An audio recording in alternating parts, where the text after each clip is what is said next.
हरिः ॐ सहना भवतु सहनो भुनक्तु सह वीर्यङ्करवावहै तेजस्विनावधीतमस्तु मा विद्विषावहै ॐ शान्ति शान्ति शान्तिः ॐ जय श्री कृष्ण चैतन्य प्रभु नित्यानंद श्री अद्वैत गदाधर श्रीवासादि गौर भक्तवृंद हरे कृष्ण कृष्ण कृष्ण हरे हरे हरे राम राम राम हरे हरे ओम स्वस्ति नो गोविंदः स्वस्ति नो अच्युतानन्तौ स्वस्ति नो वासुदेवो विष्णुर्दधातु स्वस्ति नो नारायणो नरो वै स्वस्ति नः पद्मनाभः पुरुषोत्तमो ददातु स्वस्ति नो विश्वक्सेनो विश्वेश्वरः स्वस्ति नो ऋषिकेशो हरे ददातु स्वस्ति नो वैनातेयो हरिः स्वस्ति नो अञ्जनासुतो हनुर्भागवतो ददातु स्वस्ति स्वस्ति सुमङ्गलैकेशो महान् श्री कृष्ण सच्चिदानन्द गण सर्वेश्वरेश्वरो ददातु ॐ शान्ति शान्ति शान्तिः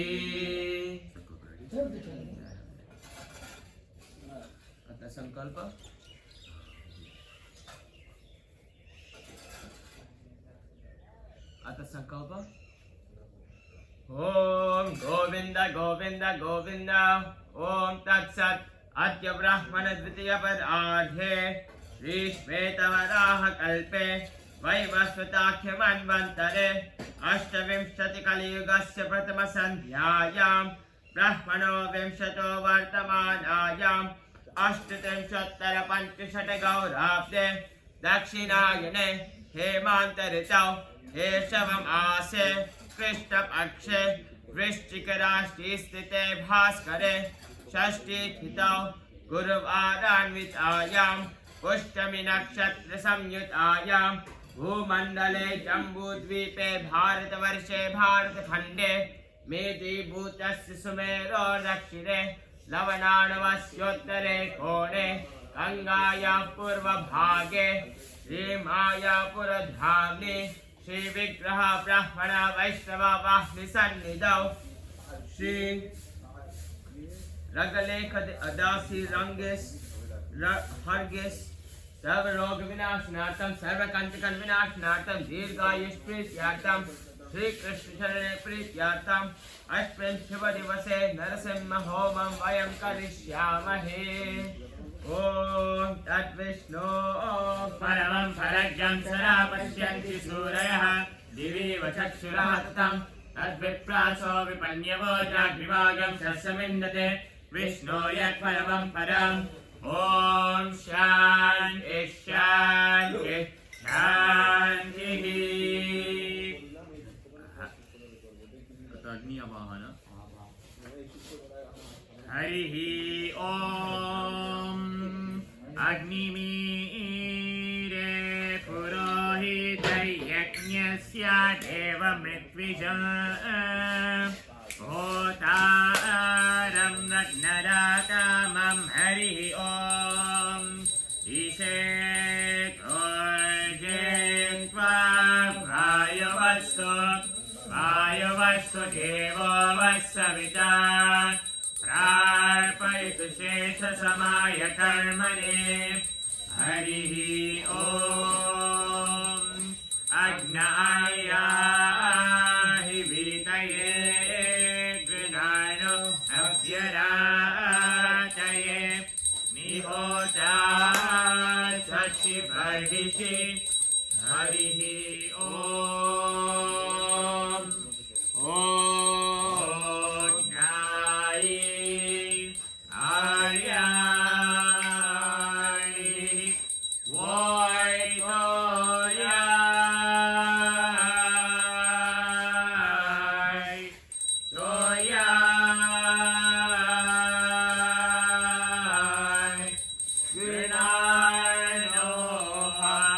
Yeah.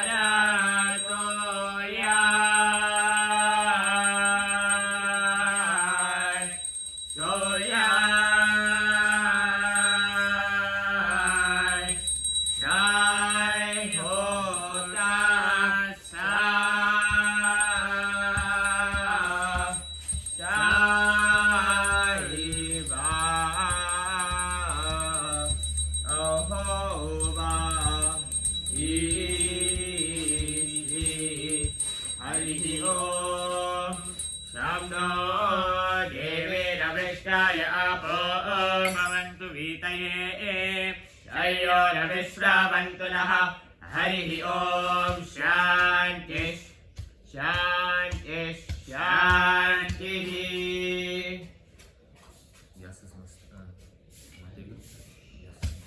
ॐ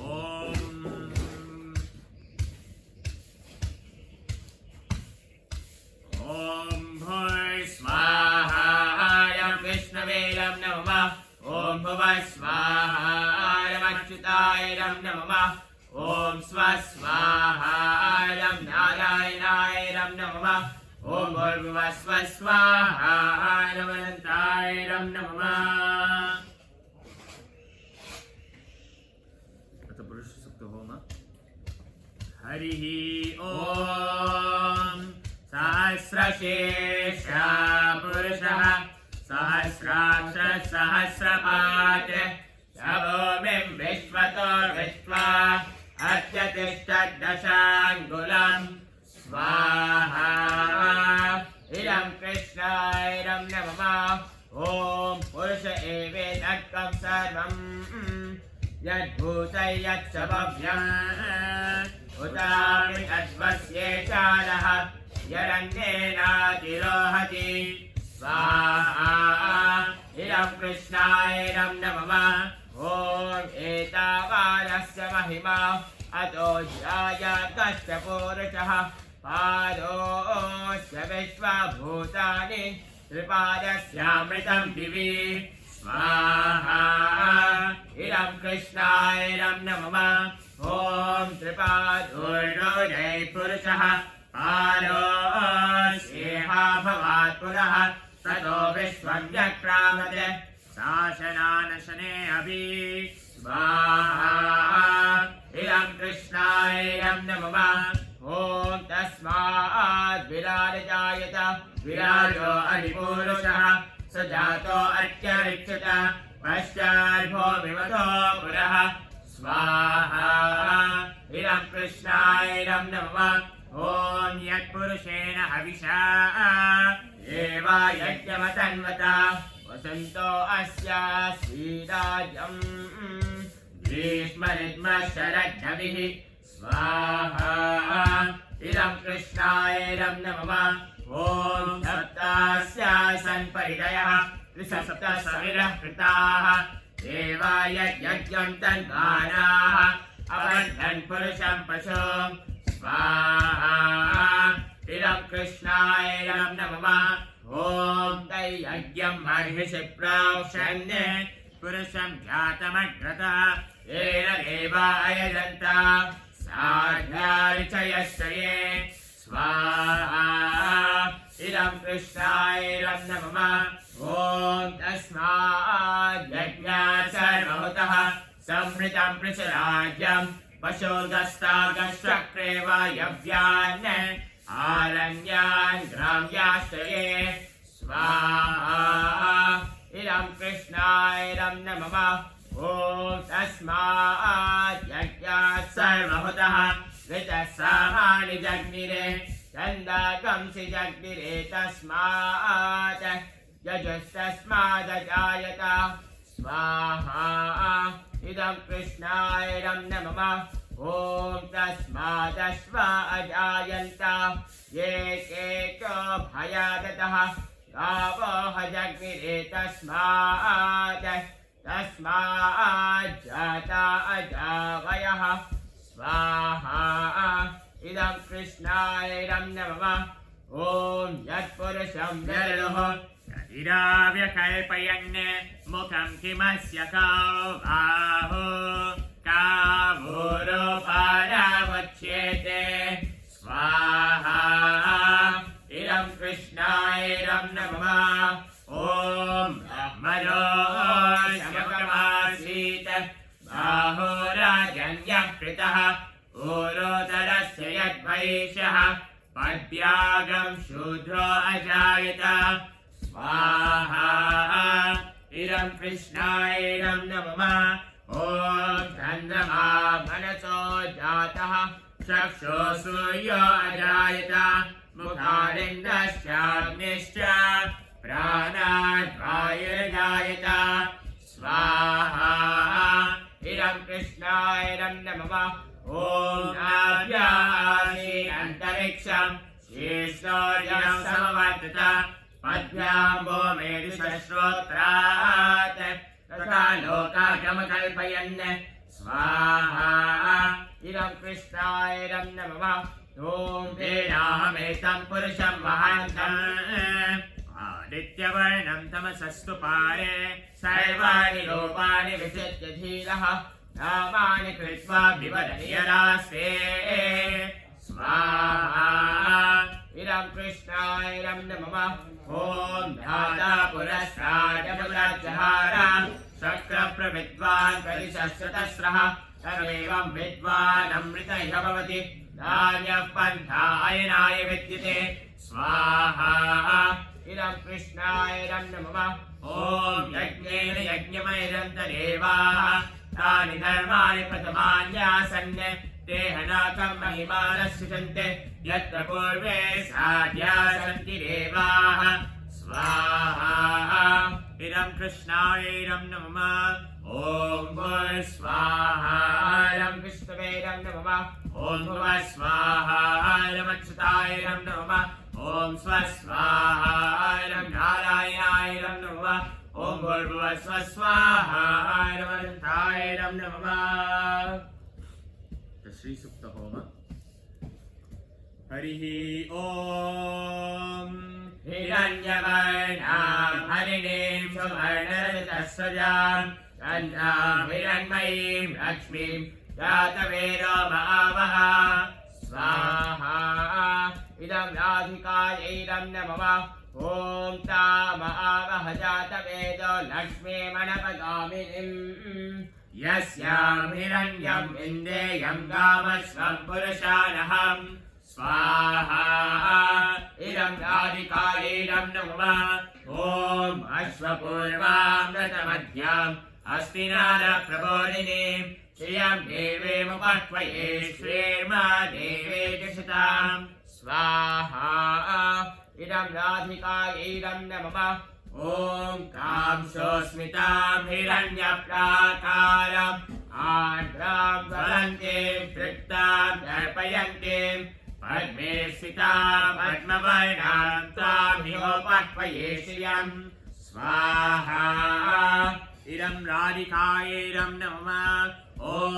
चन्द्राप्रभासै यशसा ज्वलन्तीं श्रियं लोके देवदष्टामुदाराम् तां पद्मिनीं शरणमहं प्रपद्ये लक्ष्मी मे नश्यतां त्वां ऋणे स्वाहा इदं राधिकायै नमः ॐ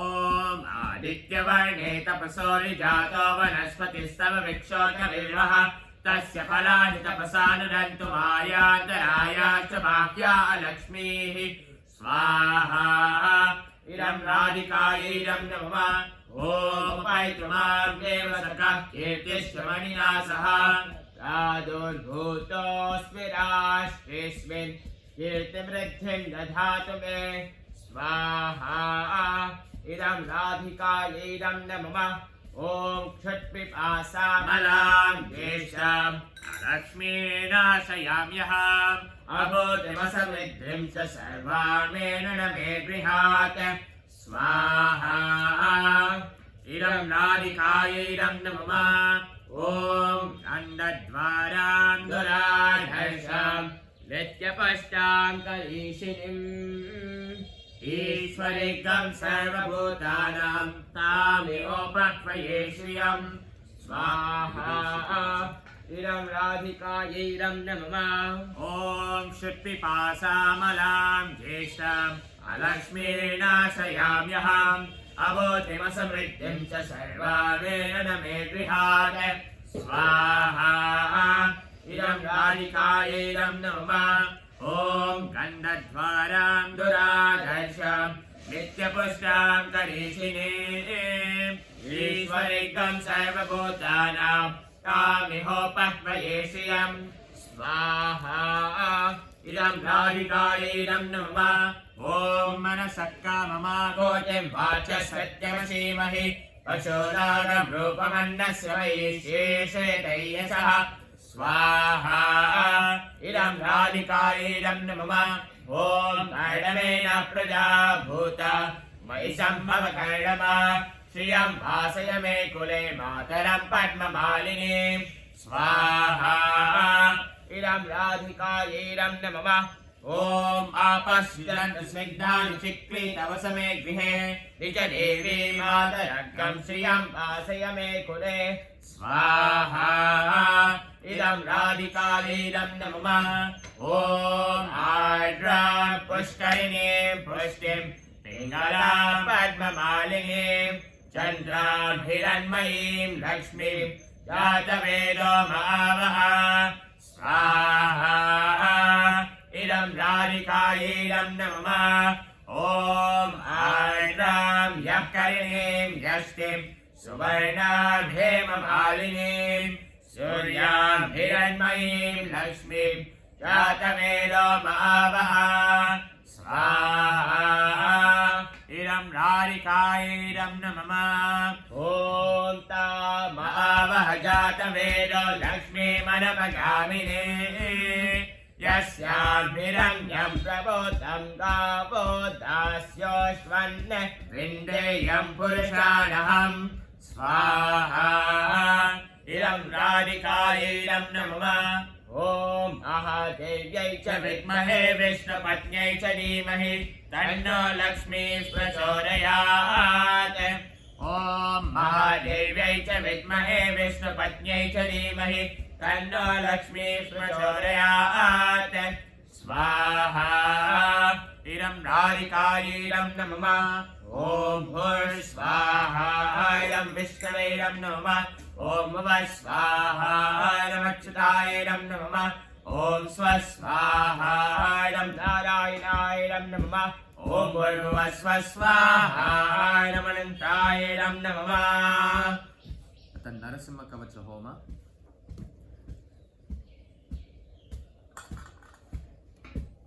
हरिः ॐ नृसिंहकवचं वक्षे प्रह्लादेनोदितं पुरा सर्वरक्षकरं पुण्यं सर्वोपद्रवनाशनं स्वाहा इदं नरसिंहायैरं नमः ॐ सर्वसम्पत्करं चैव स्वर्गमोक्षप्रदायकं ध्यात्वा नृसिंहं देवेशं हेमसिंहासनस्थितं स्वाहा इदं नरसिंहायैरं नमः ॐ विविधास्यं त्रिनयनं शरदिन्दुसमप्रभं लक्ष्म्यालिङ्गितवामाङ्गं विभूतिवेरुपाश्रितं स्वाहा इदं नरसिंहायैरं नमः ॐ चतुर्भुजं कोमलाङ्गं स्वर्णकुण्डलशोभितं सरोजशोभितोरस्कं रत्नकेयूरमुद्रितं स्वाहा इदं नरसिंहायैरं नमः ॐ तप्तकाञ्चनसङ्काशं पीतनिर्मलवाससं इन्द्रालेश्वरमौलिष्टस्फुरन्माणिक्यदीप्तिभिः स्वाहा इदं नरसिंहायैरं नमः ॐ विराजितपरद्वन्द्वं शङ्खचक्रादिहेतुभिः गरुडमता सूर्यमानान्मुदान्वितं स्वाहा इदं नरसिंहायैरं नमः ॐ स्वहिर्कमलसंवासं कृत्वा तु कवचं पठेत् नृसिंहो मे शिरः पातु लोकरक्षार्थसम्भवः स्वाहा इदं नरसिंहायैरं नमः ॐ सर्वगोपीसम्भवासः फलं मे रक्षतु ध्वनिं नृसिंहो मे दिशो पातु सोमसूर्याग्निलोचनः स्वाहा इदं नरसिंहायैरं नमः ॐ स्मृतं मे पातु विहरिध्वनिवर्यः स्तुतिप्रियः नासं मे सिंहनासस्तु मुखं लक्ष्मीमुखप्रियः स्वाहा इदं नरसिंहायैरं नमः ॐ सर्वविद्यादिदः पातु नृसिंहो रसनं मम वक्त्रं पातुन्दवदनं सदा प्रह्लादवन्दितः स्वाहा इदं नरसिंहायैरं नमः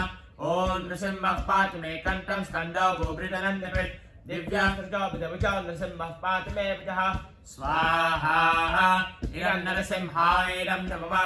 ॐ करो मे देववरदो नृसिंहः पातु सर्वतः हृदयं योगिशार्यश्च निवासं पातु मे हरिः स्वाहा इदं नरसिंहायैरं नमः ॐ मध्यं पातु हिरण्याक्षमक्षकृक्षिविदारः नाभिं मे पातु हरिः पुनः ब्रह्मसंस्थितः स्वाहा इदं नरसिंहाय इदं नमः ॐ ब्रह्माण्डकोटयः सत्यं यस्य सोपातमेकते गुह्यं मे पाति गुह्यानां मन्त्राणां गुह्यरूपते स्वाहा इदं नरसिंहाय इदं नमः ॐ ऊरु पातु जानुमे नररूपते जङ्गे पातु धनाधरहर्ता यौसौनकेशरी स्वाहा इदं नरसिंहाय इदं नमः ॐ सुरराजः पातु पालो मे निहरीश्वरः सहस्रशीर्ष पुरुषः पातु मे सर्वशस्त्रः स्वाहा इदं नरसिंहाय इदं नमः ॐ महोग्रः पूर्वतः पातु महावीराग्निजोनितः महाविश्वदक्षिणेतो महाज्वलश्रेतः स्वाहा इदं नरसिंहाय इदं नमः ॐ पश्चिमे पातु सर्वेषु ऋषिमे सर्वतोमुखः नृसिंहः पातु वायव्यां सौम्यां भूषणविग्रहः स्वाहा इदं नरसिंहाय इदं नमः ॐ ईशान्यं पातु भद्रो मे सर्वमङ्गलदायकः संसारभयतः पातु मृत्युर्निकेशरी स्वाहा इदं नरसिंहाय इदं नमः ॐ इदं नृसिंहकवचं प्रह्लादमुखमण्डितं भक्तिमान्यः पठे नित्यं सर्वपापैः प्रमुच्यते स्वाहा इदं नरसिंहाय इदं नमः ॐ पुत्रवान् धनवान् लोके दीर्घायुर्भुजायते यं यं कामयते कामं तं तं प्राप्नोति संशयम् स्वाहा इदं नरसिंहाय इदं नमः ॐ सर्वत्र जयमाप्नोति सर्वत्र विजयी भवेत् भूम्यन्तरिक्षदिव्यानां ग्रहाणां निवारणं स्वाहा इदं नरसिंहाय इदं नमः ॐ वृश्चिकोरकसम्भूता विशापहरणं परं ब्रह्मराक्षसयाक्षाणां दुरोत्सारणकारणं स्वाहा इदं नरसिंहाय इदं नमः ॐ भूजे वातालपात्रे वा कवचं लिखितं शुभं करमूले धृतं येन सिद्धेयो कर्मसिद्धयः स्वाहा इदं नरसिंहाय इदं नमः ॐ देवासुरमनुष्येषु स्वं स्वमेव जयं लभेत् एकसंज्ञं त्रिसंज्ञं वा यः पठे नियतो नरः स्वाहा इदं नरसिंहाय इदं नमः ॐ सर्वमङ्गलमङ्गल्यं भुक्तिं मुक्तिं च विन्दति द्वात्रिंशतिसहस्राणि पतेत् शुद्धान्मनाम्नां स्वाहा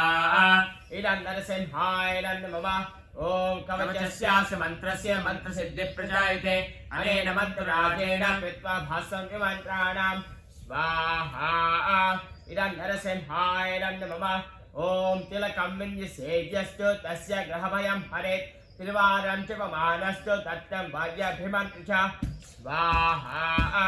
इदं नरसिंहाय इदं नमः ॐ प्रसयेत्यो नरो मन्त्रं नृसिंहं ध्यानमाचरेत् तस्य रोगः प्रणश्यन्ति ये च शुकुक्षिसम्भवाः स्वाहा इदं नरसिंहाय इदं नमः ॐ गर्जन्तं गार्जयन्तं निजमुजपलनं स्फोटयन्तं हरन्तं रूप्यन्तं तापयन्तं दिविभुविदितं क्षेपयन्तं क्षिपन्तं रन्दन्तं रोषयन्तं दिशि दिशि सरन्तं संहरन्तं मरन्तं रीक्षन्तं पूर्णयन्तं कर्णिकरसते दिव्यसिंहं नमामि स्वाहा इदं नरसिंहाय इदं नमः ॐ वज्रकाय विद्महे तीक्ष्णरङ्गस्त्राय धीमहि तन्नो नरसिंहः प्रचोदयात् ॐ वज्रकाय विद्महे तीक्ष्णरङ्गस्त्राय धीमहि तन्नो नरसिंहः प्रचोदयात् स्वाहा इदं नरसिंहाय इदं नमः ॐ भूस्वाहायं विष्णवे इदं नमः ॐ भुवः स्वाहायमच्युताय इदं नमः ॐ स्वस्वाहायं नारायणाय इदं नमः ॐ भूर्भुवः स्वस्वाहायमनन्ताय इदं नमः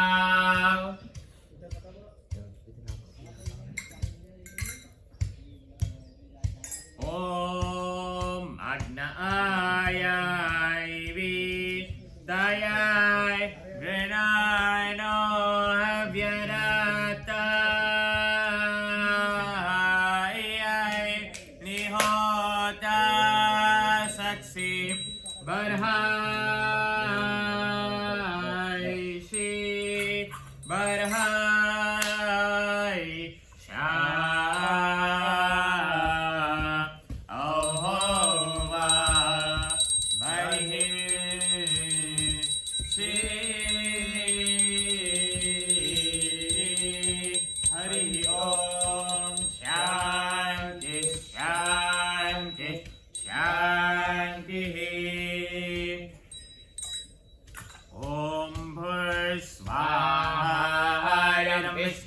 स्वाहायरं नमः ॐ भुवः स्वाहायरमच्युतायरं नमः ॐ स्वः स्वाहायरं नारायणायरं नमः ॐ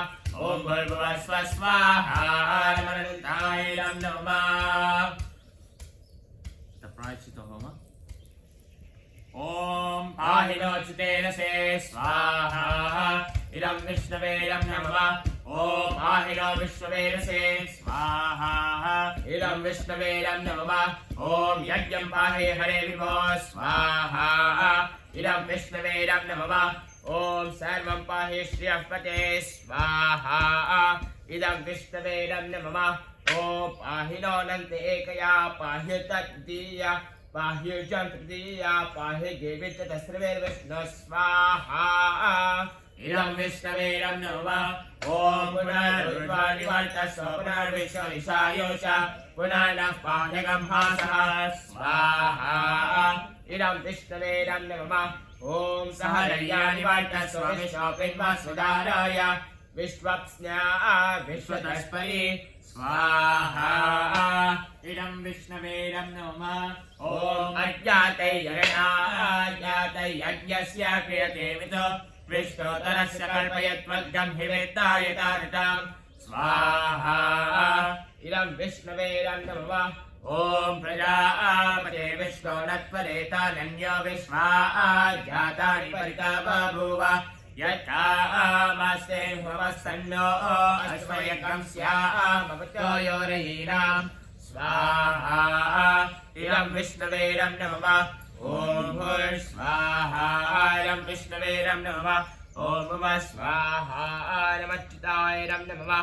ॐ स्वः स्वाहारं नारायणायरं नमः ॐ भूर्भुवः स्वः स्वाहारमनन्तायरं नमः ॐ अज्ञानतिमिरान्धस्य ज्ञानं जनशलाकया चक्षुरुन्मिलितं येन तस्मै श्रीगुरुवे नमः स्वाहा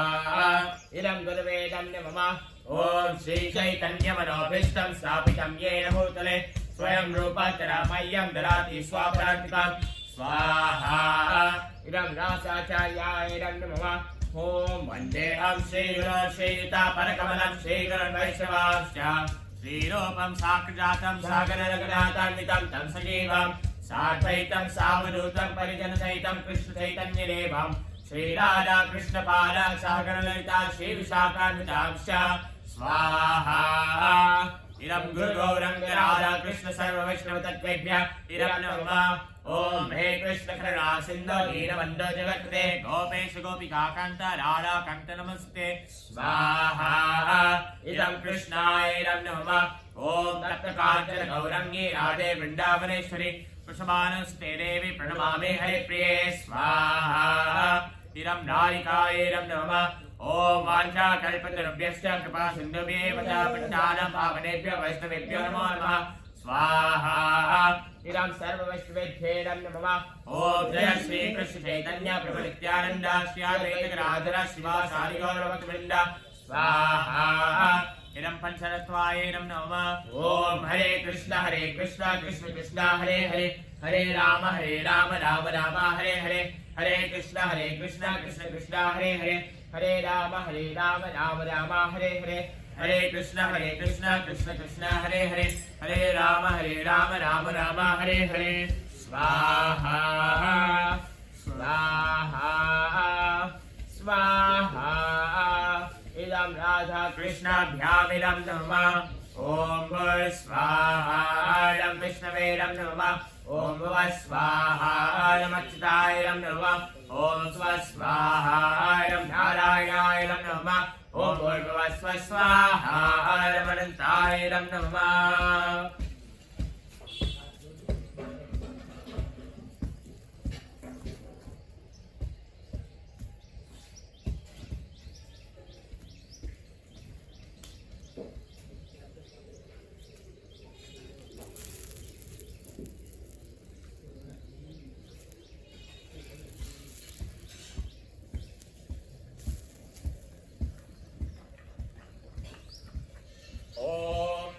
ब्रह्मण्यदेवाय गो ब्राह्मणहिताय च